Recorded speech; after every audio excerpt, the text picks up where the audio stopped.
ನಾಡ ಹಬ್ಬ ಮೈಸೂರು ದಸರಾ ಹಬ್ಬವನ್ನು ಪೌರ ಸೇನಾನಿಗಳಿಂದ ಉದ್ಘಾಟಿಸಬೇಕು ಅಂತ ಇಂದು ಬೆಂಗಳೂರಿನ ಫ್ರೀಡಂ ಮಾರ್ಗದಲ್ಲಿ ಪ್ರತ್ಯಾಗ್ರಹ ಮಾಡ್ತಾ ಇರ್ತಕ್ಕಂಥ. ಸೊ ಇದರ ಸಲುವಾಗಿ ಮಾತಾಡಲಿಕ್ಕೆ ನಮ್ಮ ಜೊತೆ ವಿಧಾನ ಪರಿಷತ್ನ ಸದಸ್ಯರಾಗಿರ್ತಕ್ಕಂಥ ಮಳವಳ್ಳಿ ಶಿವಣ್ಣ ಅವರು ನಮ್ಮೊಂದಿಗಿದ್ದಾರೆ. ಸೊ ಅವ್ರನ್ನ ಮಾತಾಡ್ಸೋಗ್ತೀನಿ.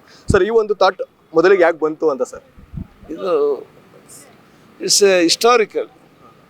ಯಾಕೆಂದರೆ ಈ ಥರದ ಒಂದು ಆಲೋಚನೆಗಳು ಬಂದಾಗಲೇ ಸಮಾಜದ ನಿರ್ಮಾಣ ಆಗಲಿಕ್ಕೆ ಸಾಧ್ಯ ಆಗುತ್ತೆ. ಇವತ್ತು ನಮ್ಮ ಸ್ವಚ್ಛತಾ ರಾಯಭಾರಿಗಳಂತ ಇದ್ದರೆ ಭಾರತದಲ್ಲಿ ಪೌರ ಸೇನಾನಿ ಅವರಿಲ್ಲ ಅಂದರೆ garden ಸಿಟಿಗಳೋಗಿ garbage ಸಿಟಿಗಳಾಗ್ತವೆ, clean ಸಿಟಿಗಳೋಗಿ ಅನ್ಕ್ಲೀನ್ಸ್ dirty ಸಿಟಿಗಳಾಗ್ತವೆ.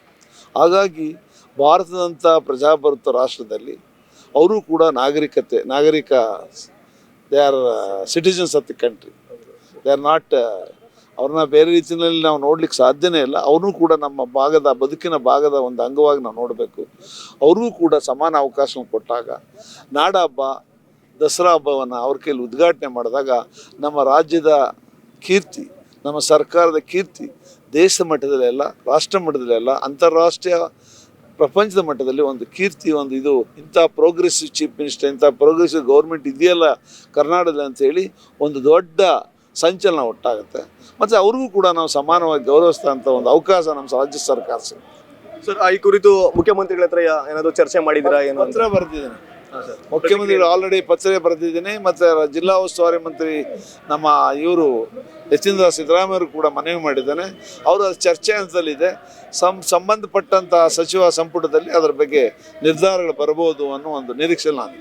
Sir, ಇನ್ನೊಂದು ವಿಚಾರ ಹೇಳೋದಾದರೆ ರಾಜ್ಯದ ಕುರಿತಾಗಿ, ರಾಜ್ಯದಲ್ಲಿ ಸಾವಿರಾರು ಜ್ವಲಂತ ಸಮಸ್ಯೆಗಳಿದೆ. ಆದರೂ ಸಮೇತ ಒಂದು BJP ಒಂದು JDS ಅವರು ಸದನ ಕಲಾಪವನ್ನು ಮಾಡಲಿಕ್ಕೆ ಬಿಡ್ತಾ ಇಲ್ಲ ಸರ್. ಇದ್ರ ಬಗ್ಗೆ ಹೇಳೋದಾದರೆ? ಇದರ ಬಗ್ಗೆ ನಮ್ಮ ವರಿಷ್ಠರು ಮಾತಾಡ್ತಾರೆ. ಅದು ಪ್ರಜಾಪ್ರಭುತ್ವ ಸದನದ ವ್ಯವಸ್ಥೆ ಯಾವಾಗಲೂ ಸಂಸದೀಯ ನಡವಳಿಕೆಗಳ ಮೂಲಕ ನಡೀಬೇಕು. ಅವರು ಮನವಿ ಕೊಡಬೇಕು, ತನಿಖೆ ಯಾವುದೇ ವಿಷಯಗಳಾದರೂ ಕೂಡ ಅಪ್ಲಿಕೇಶನ್ ಕೊಡಬೇಕು.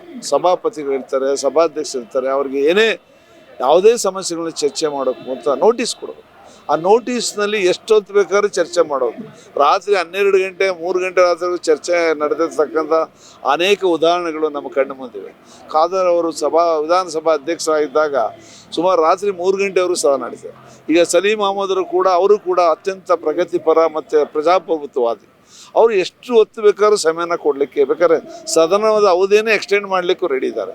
ಅಂಥ ಕಾಲಘಟ್ಟದಲ್ಲಿ ನಾವು ಚರ್ಚೆಗೆ ನೋಟಿಸ್ ಕೊಡದೆ ಸುಮ್ಮನೆ ಸ್ಲೋಗನ್ಗಳು ಕೂಗಳೋದು ಮತ್ತು ಕಪ್ಪು ಬಟ್ಟೆ ಪ್ಲೇ ಕಾರ್ಡ್ ಪ್ರದರ್ಶನ ಮಾಡೋದು, ಅದು ಪ್ರಜಾಪ್ರಭುತ್ವ ವ್ಯವಸ್ಥೆಗೆ ಅಷ್ಟೊಂದು ಸಮಂಜಸವಲ್ಲ ಅಂತ ನನ್ನ ಭಾವನೆ.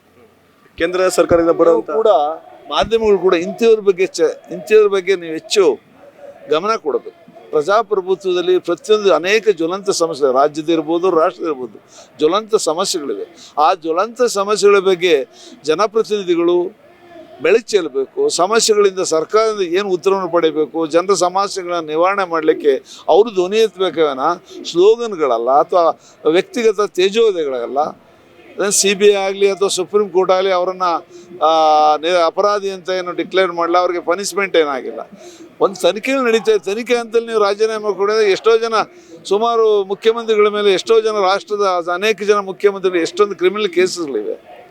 ಅದನ್ನೇ ಇವರು ಒಂದು ಚುನಾಯಿತ ಸರ್ಕಾರಕ್ಕೆ ಈ ರೀತಿ ಅಡ್ಡಿ ಮಾಡಿಸೋದು ಕೂಡ ಅವ್ರ ಪಕ್ಷಕ್ಕೆ ಶೋಭೆ ತರಲ್ಲ.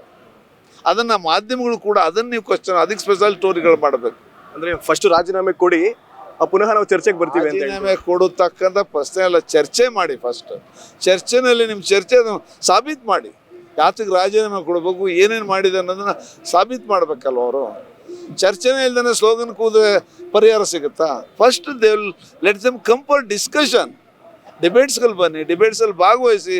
ಅವ್ರ ಮೇಲೆ ಏನು ಗುರುತರವಾದ ಆರೋಪಗಳಿದ್ರೆ ನಿಮ್ಮ ಮಾಧ್ಯಮಗಳಿವೆ, ಜನರು ಪತ್ರಿಕಾ ಮಾಧ್ಯಮ, ದೃಶ್ಯ ಮಾಧ್ಯಮಗಳ ಮೂಲಕ ಇಡೀ ಜಗಜ್ಜಾಹಿರ್ ಮಾಡಿ.